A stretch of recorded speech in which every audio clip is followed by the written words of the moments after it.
Bom dia, boa tarde, boa noite, seja qual for o seu horário.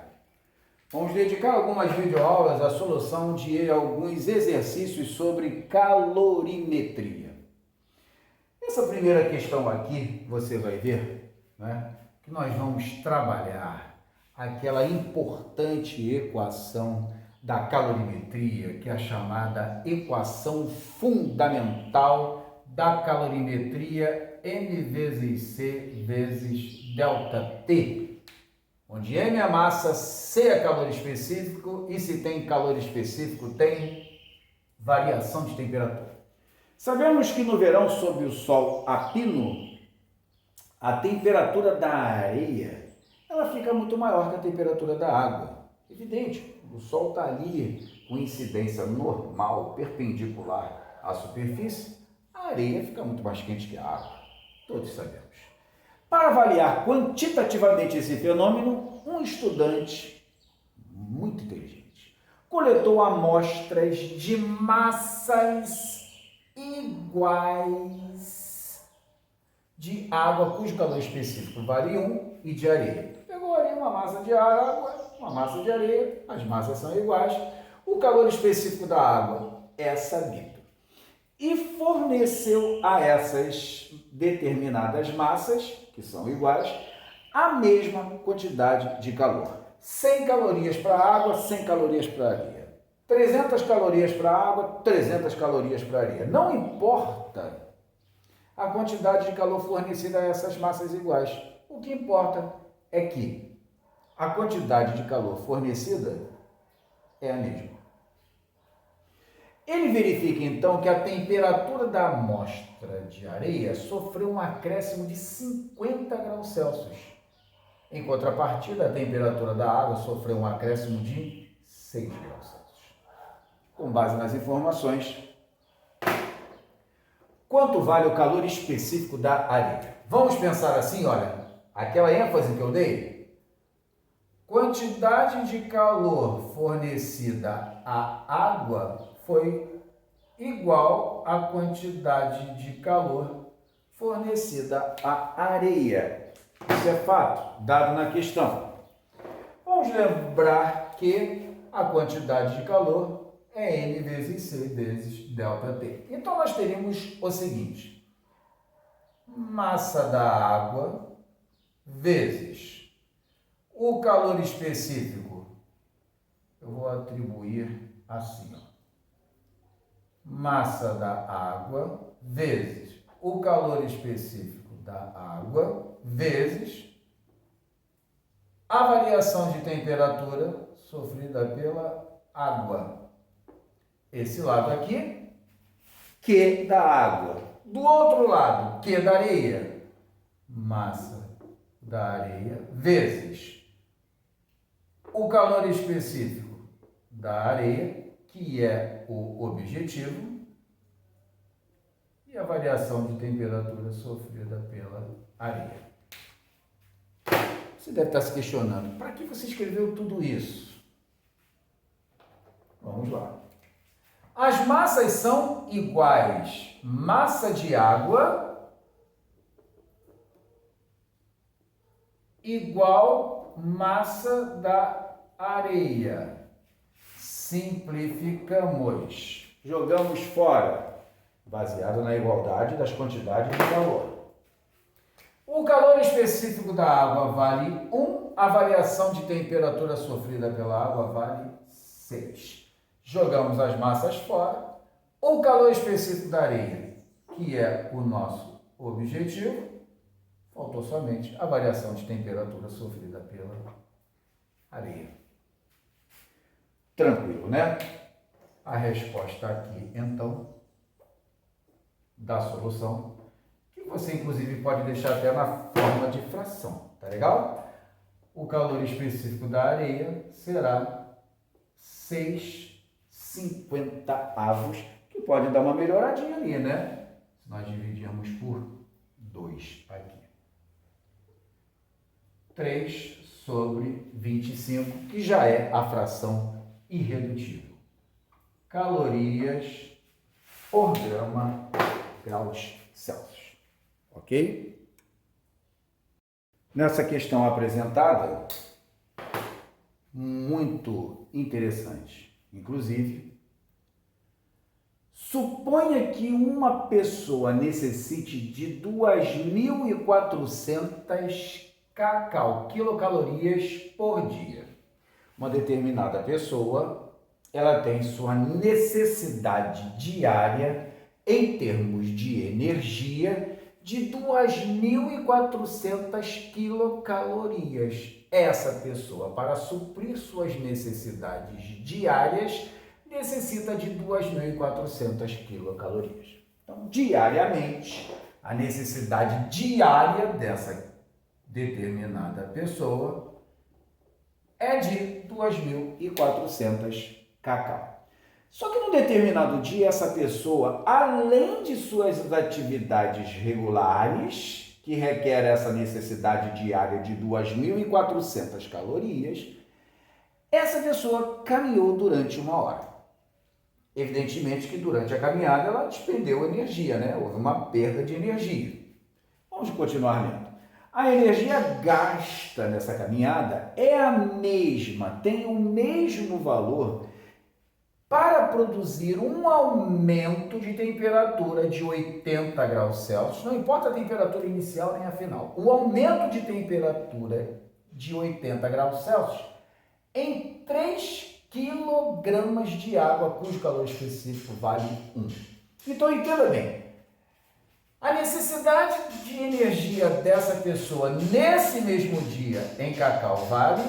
O grande lance da questão é o seguinte: ela tem a necessidade diária e um valor a mais que foi gasto nessa caminhada, que tem o mesmo valor do aquecimento de 3 quilos de água, cujo calor específico vale 1, para sofrer um aumento de 80 graus Celsius. Então, essa caminhada, esse valor aqui, que deverá ser somado a 2.400 cacau e resultar o valor total, que é o que se pede, esse valor aqui nós vamos determinar mediante o aquecimento de água e a aplicação da equação fundamental da calorimetria. Ok? Vamos então. Q vai ser igual a massa. Em virtude do calor específico estar em grama, nós temos que fazer uma pequena alteração aqui, tá bom? 3 quilogramas equivale a 3.000 gramas. Beleza. O calor específico da água vale 1 e a variação de temperatura sofrida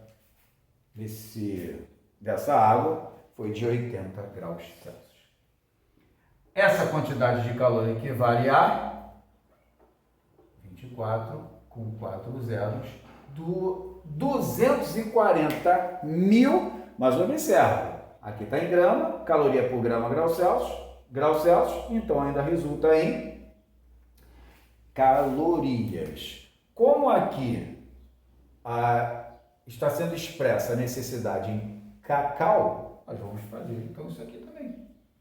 Para transformar em quilocalorias, nós vamos arrancar 3 zerinhos aqui, tá bom?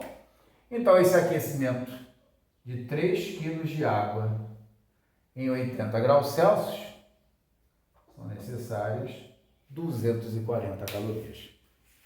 O aquecimento de água tem o mesmo valor do dispêndio de energia da caminhada de 240, 10%, né? De 240 cacau. Então, nessa caminhada a pessoa teve um dispêndio, um gasto de energia de 10% de suas atividades regulares diárias. Legal. A soma, então, resulta 2.640 quilocalorias, que é, então, a necessidade de energia dessa pessoa nesse mesmo dia. Houve um aumento justamente por conta da caminhada efetuada por ela. Veja que questão clássica e interessante. Para se resfriar um motor em funcionamento, é necessário acionar o sistema de refrigeração e pode-se usar duas substâncias, ou ar ou água. Então você quer refrigerar um determinado motor e quer resfriar um determinado motor, então você aciona um sistema de refrigeração, que pode ser um sistema de refrigeração a ar ou a água. Tá legal? A massa de ar utilizada numa refrigeração desse motor, por exemplo, seria N1. E a massa de água, caso a substância utilizada fosse a água, a massa de água deveria ser N2. Interessante é que, independente da massa de ar, N1, ou a massa de água, N2, em ambos os casos, as massas vão sofrer a mesma variação de temperatura, o mesmo ΔT. A variação de temperatura sofrida pela massa de ar vai ser a mesma temperatura sofrida pela massa de água. E o grande lance vem agora. Proporcionando a mesma refrigeração. Significa dizer, então, o quê? Que a quantidade de calor na refrigeração para a substância ar será a mesma quantidade de calor para a refrigeração para a substância água. Digamos, então, que QA, quantidade de calor do ar, vai ser igual à quantidade de calor da água para que se proporcione a mesma refrigeração. A equação fundamental, já me deu o luxo de anotar aqui previamente para vocês, se Q do ar igual a Q da água para se proporcionar a mesma refrigeração, o que nós precisamos fazer agora? Escrever NC∆T para o ar e o NC∆T para a água. Dados os calores específicos da água e do ar, ficaria assim. Ar, massa N1. Então, vamos ficar com N1 vezes... Observou, né? Q do ar, Q da água. Então, vamos trabalhar. Ó. N1 vezes Q do ar. Calor específico do ar, 0,25 vezes ΔT. Tá claro? Você não sabe qual é a variação de temperatura do ar. Para a água, N2 vezes 1 vezes a variação de temperatura sofrida pela água. A questão é a seguinte, você não sabe quanto variou para o ar, tampouco para a água. Mas você sabe que foi a mesma variação de temperatura. O objetivo em questão é calcular N1 sobre N2. Se você trouxer N2 para cá para baixo, ficaríamos com a fração N1 sobre N2, ok? Ó, trazendo N2 para cá para baixo, N1 sobre N2 vai ser igual à fração 1 sobre 0,25. 1 divididos por 0,25, a razão será de 4. Isso significa dizer, então, que, vamos decodificar? Para proporcionar a mesma refrigeração, a massa de ar deverá ser 4 vezes maior que a massa de água. Isso em virtude dos seus calores específicos. Observa que o calor específico da água é 4 vezes maior que o do ar, mas em contrapartida a massa será 4 vezes menor, ok?